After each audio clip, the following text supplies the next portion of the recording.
Hey, what's up, everyone? In today's video, I'm going to walk you through my last trade on NZDJPY. I'll break down why I took the setup, how it played out, and the lessons I learned from it. Just a quick note, I'm not a financial advisor, and I do not claim to be a professional trader. I'm simply sharing my personal trades and experiences. Hopefully, it gives you some ideas or helps you in your own learning process. So let's get into it. And before we start, just want to share something I've learned throughout my trading journey that really helped me understand the market movement. The market moves based on liquidities, and there are two types of liquidity that you need to know.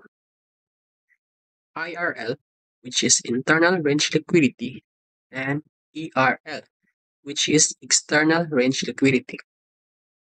The way price moves is usually from IRL to ERL, and then back from ERL to IRL. And understanding this can really help you spot potential entries and exits more clearly.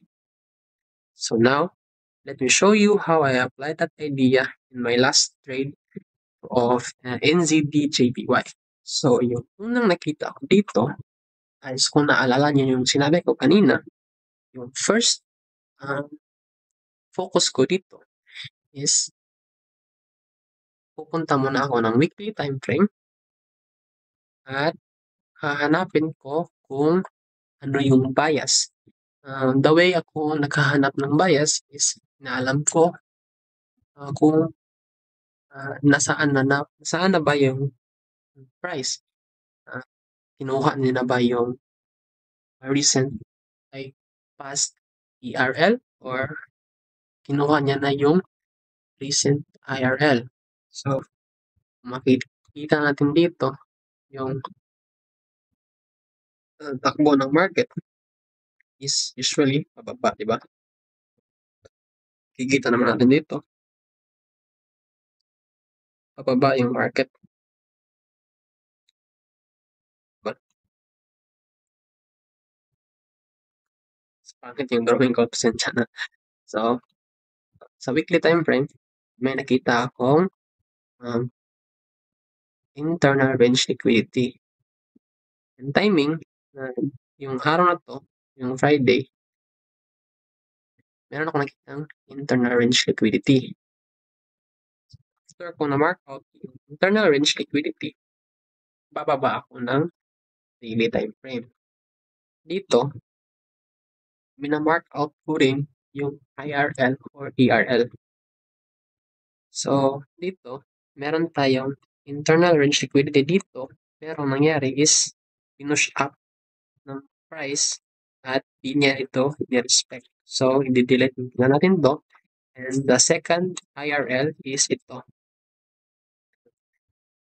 Ito yung last na IRL na parang nagkaroon ng respect sa price. Ni-respect ng price ng market. So, after hitting daily IRL or weekly IRL, ERL, IRL, bababa ako ng 4-hour time frame. So, dito sa 4-hour, usually hinahanap ko is yung key level. Saan yung key level ko dito? So, yung key level ko dito sa 4-hour is itong highs. Itong high na to. Ito. Itong high na to. Wait lang. Ito. Itong high na to. Then, itong high na to. Pero itong high na to, since this low, di niya kinuha itong high, di niya niliquidate. Ang mangyayari, kung sa mga nakikilala ko na mga past trades, once na magkaroon siya ng double top, if ito parang kakaroon na rin ito ng double top, may konting gap lang siya. And consider ko na rin ito na double top. And pag magkaroon siya ng double top, expected talaga na yung price is bababa. And dito pa lang, after hitting this high, di siya nag-close itong candle na 'to hindi siya nag-close above this high. Iniwan niya ng malaking wick, then ito ring, candle na 'to, nag-iwan siya ng malaking wick, then nag-close din siya dito lang sa high na 'to. Hindi siya nag-close above. So, ang next na mangyayari dito is bababa ako ng 15-minute time frame. Then sa 15-minute time frame, and kitang-kita ko na agad yung saan ako mag-click. Ang nangyari kasi is, if alam niyo yung market maker model,